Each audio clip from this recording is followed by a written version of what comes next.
I received the news that we had captured Remagen Bridge while I was sitting in my headquarters in Namur. At the time, General Bull from Schaeff headquarters was in my office, and I passed the news on to him, and we discussed the advantage of it. Of course, when Hodges, the First Army commander, phoned the message in to me that we had received it, I told him to shove troops across and secure the bridgehead, taking whatever troops across were necessary, and so we could hold that bridgehead for future operations. This bridge enabled us to get across the Rhine here without having to make an assault later on, and really made a decision to cross on a wide front easier for Eisenhower to make.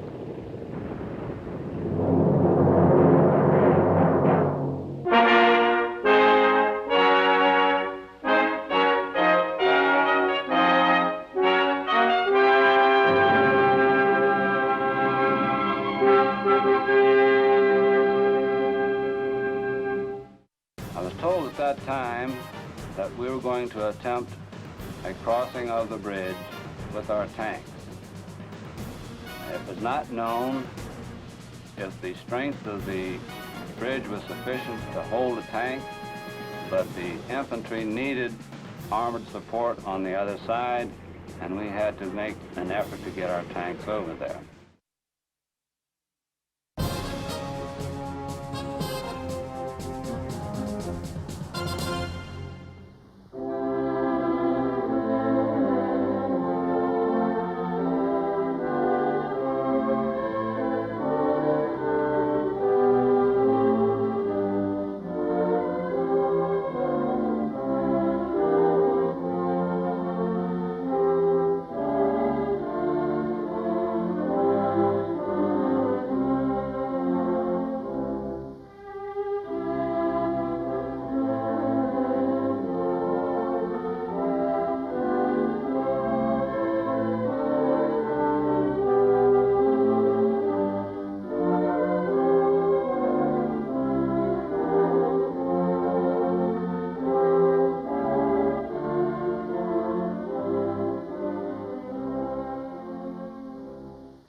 When we received the orders that we would have to cross the bridge, the thing that struck me was the length of the bridge and the Erpelay on the other side of that bridge, which had very commanding ground for the German army to defend if they had the soldiers over there to defend it.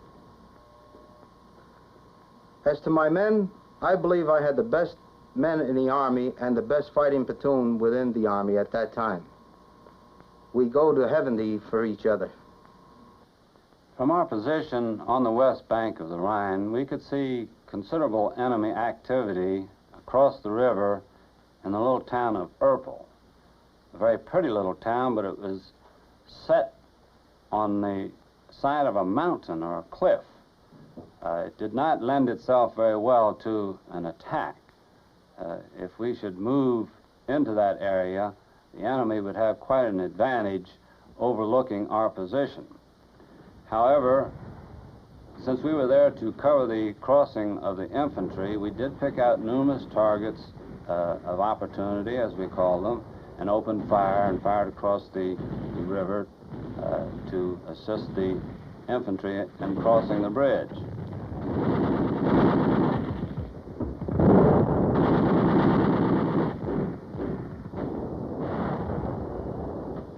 As we started across, the only thing that was in my mind was to get off that bridge. The Germans had attempted once to blow it and had failed. And we felt sure, or I felt sure, that the next time the bridge would go.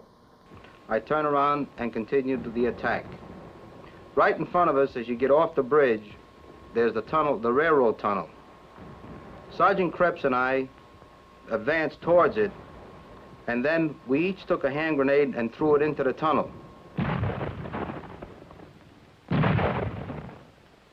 There was a curve in the tunnel, and we got down as far as the curve, and we heard a great many voices talking and yelling and everything else, We couldn't make out how many people or who they were.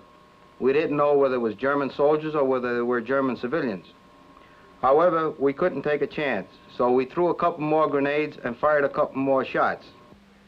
Captain Friesenhahn and I rushed to the tunnel exit, quickly grab a few sapples, and try for the second time to make an escape from the tunnel. And again the hand grenades roared down from the tunnel. And at a distance of approximately 120 meters in front of us, a machine gun fires right into the tunnel. Suddenly there are screams coming from behind us. We turn around and go back. There are casualties among the civilians. A man, a child. A bullet wound in the stomach, a gunshot in the leg. The civilians are excited. They scream. They cling to the soldiers, grab them and take away their arms. They come to me. Combat commander, order a ceasefire. Stop it. Our women, our children. I too have a wife at home. What shall I do? An order is an order. This is the most difficult hour of my life. I decide to summon the officers. I cannot carry on.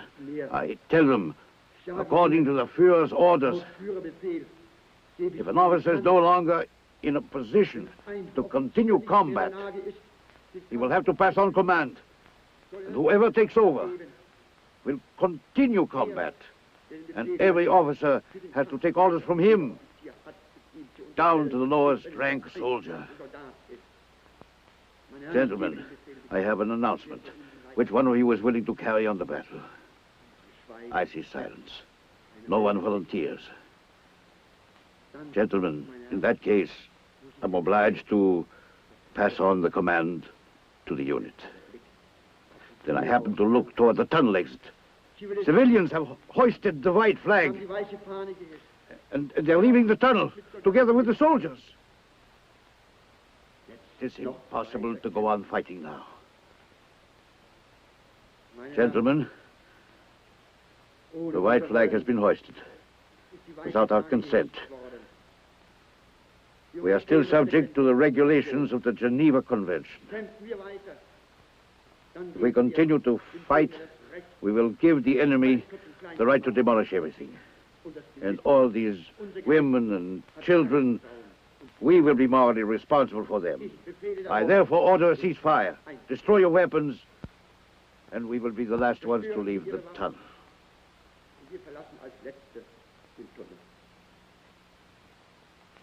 Meanwhile, the majority of civilians has left the tunnel, together with the soldiers.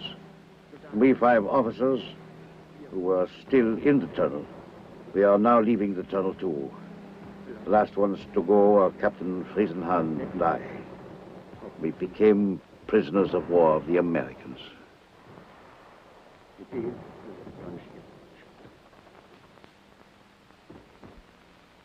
During the afternoon, we spent considerable time in adjusting our guns and making notes where various targets were, so in the event that we had to fire during the night, we would have those targets zeroed in.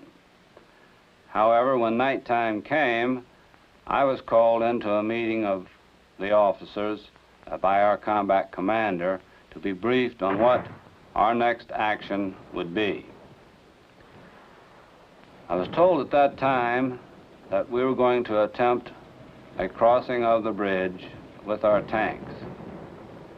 It was not known if the strength of the bridge was sufficient to hold a tank, but the infantry needed armored support on the other side, and we had to make an effort to get our tanks over there. So we all started across, one close behind the other. As a matter of fact, I was so close to the tank in front of me that several times before the crossing was over, I had bumped Speedy Goodson's tank. I had called ahead to him because it was so dark, asking him to make sure that he did not get too far away from me. And he says, "Lieutenant, I can't very well get far away from you with you bumping me constantly." Except for the indecision or inability to follow this tape across the bridge, we did get across without any incident.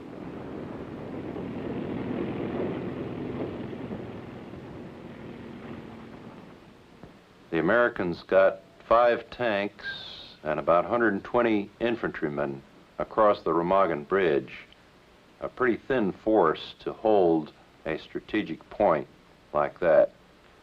But the next morning, all of the American troops within miles around converged on the bridgehead, and within 24 hours, 8,000 American soldiers had crossed the Remagen Bridge.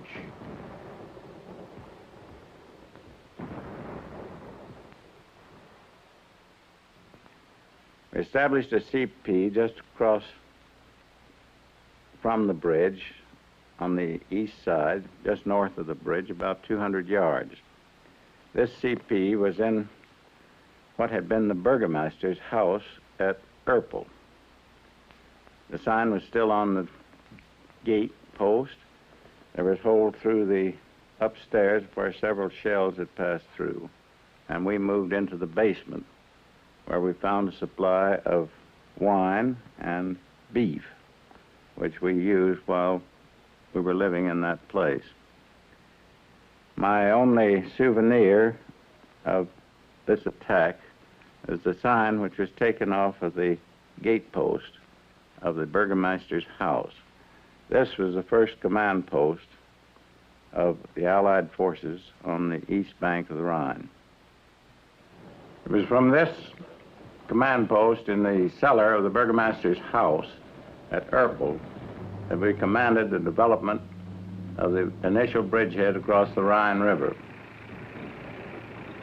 Beginning that morning and continuing for a number of days later, there was a constant stream of American troops from the west bank to the east bank of the river.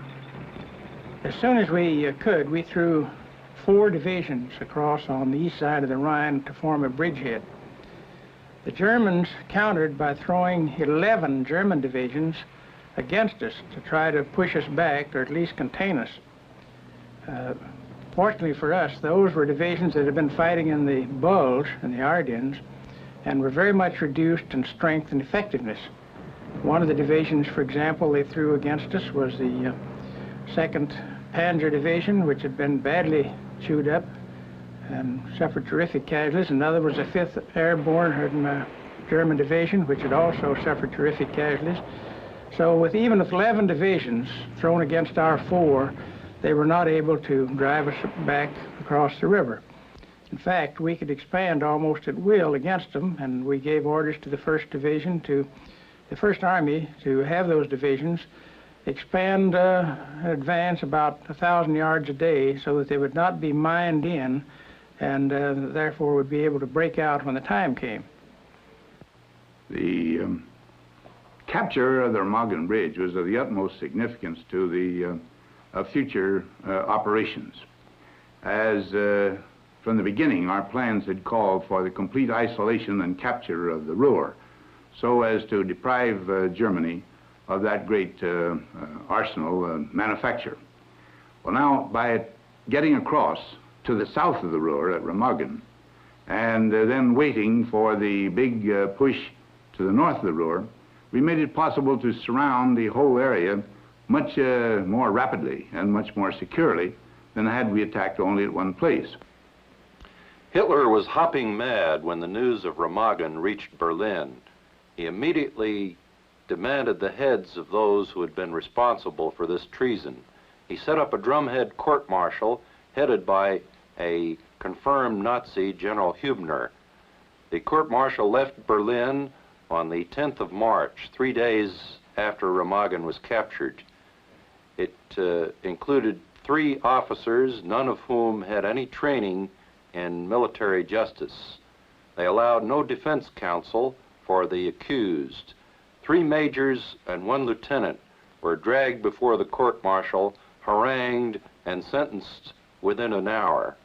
They were taken out the next morning into a small wood about 25 miles from the Rhine River, shot by a firing squad in the back of their heads, buried in 10 inches of soil. This was Hitler's quick answer to the capture of Remagen Bridge. It almost seemed like the river itself had been turned into a boiling pot with all this debris falling in it, men screaming, and you could see fellows were hurt and grasping for something to hang on to and going down the river where eventually they were picked up.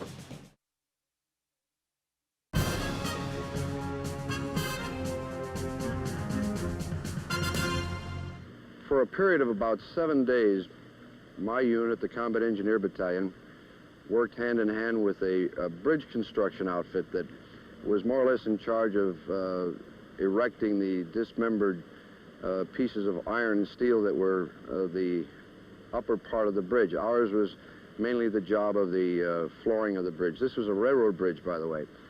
And we worked feverishly around the clock, 24 hours a day in different shifts, to build a Bailey bridge, to get treadway on the bridge so that we could give the boys some support or get some equipment to them that were fighting so hard on the other side of the river.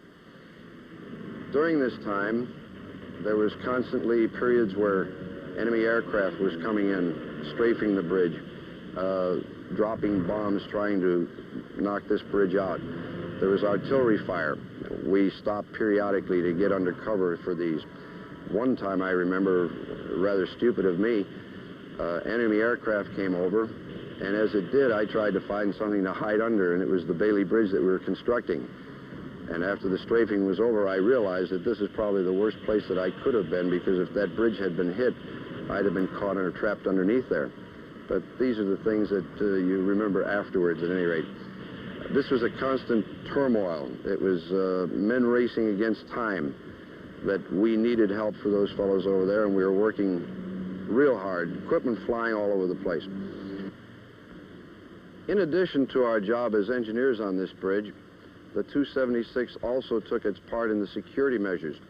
That is, that we had places of observation at the bridgehead that we could maybe counter an attack that might be made on the bridge. At any rate, about 3:30 in the afternoon, I'd say, my unit, that is my company, was taking over the security of this bridge from another unit, also in our battalion. And at 3:30, I was up on the bridge along with, I think, a Lieutenant Enos, and we were comparing where the vantage points were for these guards. And at 3:45 or some such time, we walked toward the western bank of the river, where I had my men stationed in a truck, and we had just about decided that these were good places to have the people. And mind you, at this time, the railroad engineers were still working, and we also had a deadline of about 5 o'clock that evening that the bridge for the first time was going to be opened up to the heavy equipment traffic. And everybody was working feverishly to get this job done for that particular time. At any rate, about 3:45, Lieutenant Enos and I were down at the bridgehead, or at the western bank, and we were discussing a few little details, and he was pulling some of his men off, and I was just getting ready to send mine up, when suddenly we heard something like rifle fire. And we looked up in the air as if to look for aircraft, but instead there was dust coming up, rising from the bridge, and it seemed to totter a little, and it seemed to sway toward us. And then the center section of the bridge started to cave in. We had trucks up on the bridge that part of it was on the center section and part on the abutment side, so that this truck, I can remember, just folded up like an envelope. Pieces of equipment and pieces of the bridge were tumbling down. And I think our first reaction was to take cover that either the bridge had been hit or for some reason that it was going to fall. And then just as rapidly as you can well imagine, that whole big structure disappeared in front of us. And now we're all running to see what we can do about fishing people out of the river. That it was almost a bubbling, roaring noise, that it almost seemed like the river itself had been turned into a boiling pot with all this debris falling in it, men screaming and You could see fellows were hurt and grasping for something to hang on to and going down the river where eventually they were picked up. But ours was a case of real turmoil then. Lots of reasons contributed to the collapse of the Ludendorff Bridge on the 17th of March. In the first place, the German demolition on the 7th of March had really shattered one side of the bridge and weakened it seriously. Then when the Americans put planking on the bridge to cover it over and cover over the holes which had been blown in the bridge, this added about 50 tons of weight to the bridge. There was a great deal of heavy pounding from the tanks and the vehicles that crossed. The German artillery shells tore a lot of additional holes in the bridge. Then there were the bombs that the Luftwaffe dropped on the bridge itself. One of the real reasons, I think, in addition to this, that contributed to the collapse was the amount of heavy equipment that the engineers moved onto the bridge. Cranes, electric arc welders, air compressors, all these things set up vibrations. The American artillery batteries, and particularly anti-aircraft batteries, that set up vibrations that caused all the ground to shake around the bridge. I don't think that you could say that any single one of these factors caused the collapse of the bridge, but the combination of them caused the structure just to weaken and die on the 17th of March.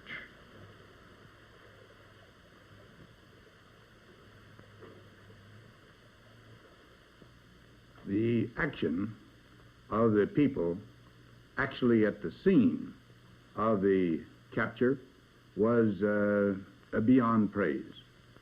Every man in the whole command approaching that bridge knew that it was mine. They knew that all the other bridges that they had seen were blown down into the water at that moment. And actually, of course, the Ludendorff Bridge was mine. Yet without a moment's hesitation, the local commanders, the platoon, company, and battalion commanders, and indeed I think General Hogue, who had the entire combat team, hesitated not a second. They rushed the bridge, went across, and there was an attempt to blow it up while they were on it, but there was a faulty fuse or something else of the kind, and that foiled that. But the attack had been so sudden and so unexpected on the part of the Germans that the thing just was a complete success. We had losses, true, but they were minor as compared to the great prize that we won. So much has been said and written about Remagen. It was said that the bridge fell into the hands of the Americans through treason, sabotage, and cowardice. I guarantee that what I told you is true. Neither sabotage nor treason were involved. The bridge was lost to the Americans. The officers tried, and the German soldiers tried, up to the very last moment, to do their duty. Even if it was a battle of unequal weapons, and we did not have at our disposal what we needed. We did what we could. And you American soldiers who perhaps see this film would not consider it an honor to know that the bridge of Remagen fell into your hands through treason. Your comrades of the past, Miller, Adelizio, and others, fought for the bridge, and there was bloodshed. Remember, the Americans conquered the bridge in rage.